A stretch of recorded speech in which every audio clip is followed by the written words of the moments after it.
Hey YouTube, Kiera Twig here, bringing you guys my updated Gem Knight deck profile. This deck profile is basically for the new support that came out of Secrets of Eternity. It's all meant to focus around using Lapis and Lapis Lazuli, the two new support cards we got. It's a lot of fun.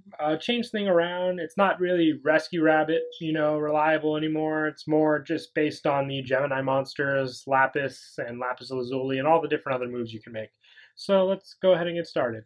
I run two Gem Knight Lapis. The fact that it's a vanilla monster does kind of hurt it on its own, but it is a required monster for the fusion card Gem Knight Lapis Lazuli, so you do need to run it. Like I said, at least its attack points aren't too low, 1200 attack, so, it could have been worse. But, like I said, it makes the deck work because Lapis Lazuli does have a pretty broken effect. I also run 3 Gem Knight Amber and 3 Gem Knight Sardonyx. They're Gemini monsters, so they get that awesome benefit of being normal monsters, so they work with a lot of the different Gem Knight effects. And also you can run Gemini Spark, which I do, which really helps. I'm running these over the variant vanilla monsters of the Gem Knights, just better in my opinion.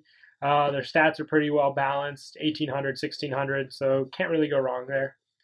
I also run 3 Gem Knight Obsidian, probably one of the best Fact Monster Gem Knights in the deck. If this card is sent from the hand to your graveyard, you could target one level 4 or lower normal monster in your graveyard, special summon that target. So you can go for Lapis or Sardonyx or Amber because they do get their effects while in the graveyard of being normal monsters. So it's a really good card. I also run 3 Gem Knight Lazuli. This effect is if this card is sent to the graveyard by a card effect, you can change one normal monster from your graveyard and add that target to your hand. So along with Obsidian, Lazuli is way too good. All special summon and search, so you don't minus too much off of your fusion summons. 2 Gem Armadillo. This card is basically search, and you can use Armadillo for a rock fusion to make Gem Knight Zirconia. I also run 2 Fire Hand and 2 Ice Hand. I am missing 1 Ice Hand at the moment. I don't know where I put it, but it's bugging the hell out of me. So once I come across it, I'll be putting it back in the deck. But until then, you're dealing with a face down. I think it is polymerization. But either way, Fire Hand and Ice Hand really help because you can go for fusions using them, or you can just sit on their effects alone if you need to. All out good. So that is it for the monster count in the deck. We'll move on to spells. I run 3 Gem Knight Fusion. It's the best fusion card we have right now. We get one later in an extra booster pack coming out, I think. But Gem Knight Fusion, uses the fusion, then you can banish a Gem Knight from your graveyard to add it back to your hand to recycle. And it's not limited to once per turn like other fusion cards, making it awesome. 2 Gemini Spark, just for the Gemini monsters you do run. 1 Battle Fusion. I've been testing this card out, and it's actually a lot more consistent than I thought it would be, just because how consistently you have fusion monsters on the field. Hitting high numbers with Battle Fusion is a lot of fun. 2 Lance, just so you can keep your big plays going. 1 Raigeki, 1 Book of Moon, and 3 MST, staple. And then we'll move on to traps. I run 2 Breakthrough Skill. I like this staple in the deck, just really helps because monster effects are what kill this deck a lot.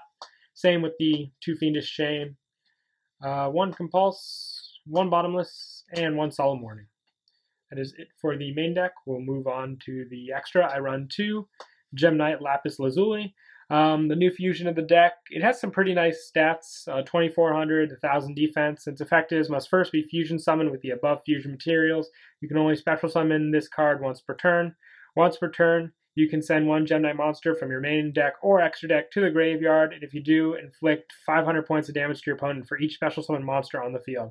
It's really crazy how much damage you could do with this card, especially if you're facing off against a Pendulum deck where they have a bunch of special summon monsters.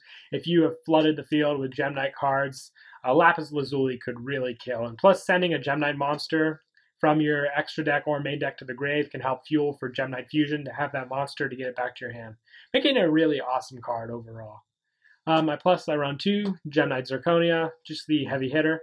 1 Gem Knight Amethyst. You can get this card out with the Ice Hands if you use it that way. 2 Prism Aura. Probably one of the best fusions out there just because you can send a Gem Knight card from your hand to the graveyard to target one face-up card on the field and destroy it. So you can hit Pendulum Zones, monsters, anything that's face-up. 2 Gem Knight Citrine. It's like the Armades of the deck. Pyro-type monster, so you can make it very easily with your Gemini monster or with Firehand if need be. And for the Exceeds, 1 Gem Knight Pearl, because it is a Gem Knight. 1 Daigusto Emerald and 1 Lava Ball Chain. These 2 cards are awesome in the deck. It's like their skills were specifically made for the Gem Knight deck. 1 Arc, and since you do run a couple level 7 fusions, you can run 1 Big Eye and 1 Dracossack. So, yep, that's it for the deck profile. Hope you guys enjoyed. Don't forget to like and subscribe, and Kira Twig out.